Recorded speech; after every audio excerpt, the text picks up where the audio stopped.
Have a New Hampshire piece. This is a 1760s New Hampshire Lowboy made in maple. Now in the rural areas, maple was mostly used. But in the urban centers, like Boston and Salem and Hartford, they would use walnut, mahogany, and cherry. The rural areas occasionally would use cherry.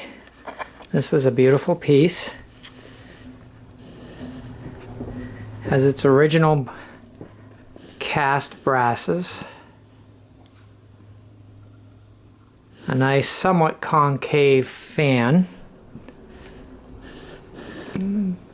All handmade. These appear to be 3 drawers, but they're really 1. There you see the beautiful cabriole leg. All done by hand. That type of decoration there, typical New Hampshire. Don't know why, but it was just typical New Hampshire. It's also found on the ends. You can see it there. Now this has its original pegged top. Now, as I said earlier, in the urban centers, they might screw the top on, and screwing the top on from the bottom, underneath, was much more forgiving for these one-piece tops. That's one piece, that's greater than 20 inches, one piece of maple. And when you peg them, they have a tendency to warp, and thus you have to replace them. That's why peg tops are hard to get. And I'll show you where the pegs are. There's a peg, and there's a peg, and there's a peg, and then in the middle front, middle back, and then also on the other side. But what someone did years ago, see this, and this, and that, they took and they counter screwed some screws in here and then covered it with something to make it even with the top. And what that did was help preserve it, so it didn't cup, because these things do have a tendency to cup or warp. So it's very rare to have one. I saw this and bought it some time ago and decided to bring it down to the living room.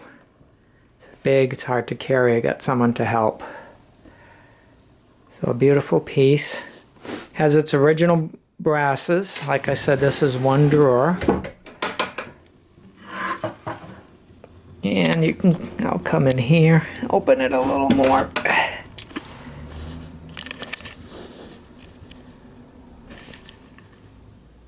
And there you can see the round nuts. And the scoop, the cabinet maker scooped that out because the bolt is too short. Remember, those bolts are made by hand, and they have to take a file to put the threads on. That's a lot of work. It's a lot of work. So put that back in. Then around the back, bring the light over. And you can see this is a 1-piece back. And you notice, I'll show you up here, notice on these, one way you could tell 18th century, though it's not 100% rule, versus a later piece. There's my dog. You notice this here, part of the cabriole, it sticks out here because you see it. But in the back, notice it's straight down. See how straight down that is? That takes a lot of work to do that. But nobody sees this, so they didn't do it. They just cut it. Did it on the other side too. But as you could see on the front, you could see where it sticks out a little and sticks out there. It should stick out here too, like this, but it doesn't. That's one way of telling, because the cabinet maker used an economy of labor. He didn't want to waste his labor. Look how big those pins are.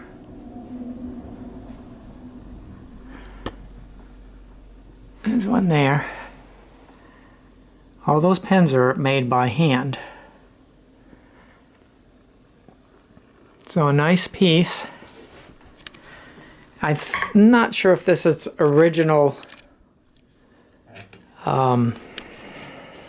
finish. Let me get back and show you that one piece top. Original top in a rural area with those pegs. They made a square peg, or a somewhat square peg, into a round hole, put some glue in it, pounded it in, and that really held. And it held so much that when there was shrinkage due to humidity or lack of humidity, this would start to warp. It would warp the case, and if you did not take this off, you ruin the case. So that's why it's hard to find these with original tops. So a nice 1760s New Hampshire piece with those wonderful cabriole legs. Just show you.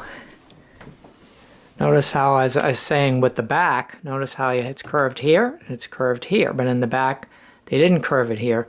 It's not required. Nobody sees it. Again, economy of labor. These feet do not have pads. Very thin ankles. This is a very heavy piece. Original brasses from the 1760s. These are all cast, heavy cast brasses. Survived. It's amazing they survived.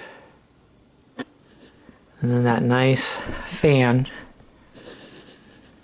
Somewhat concave, as you could see here.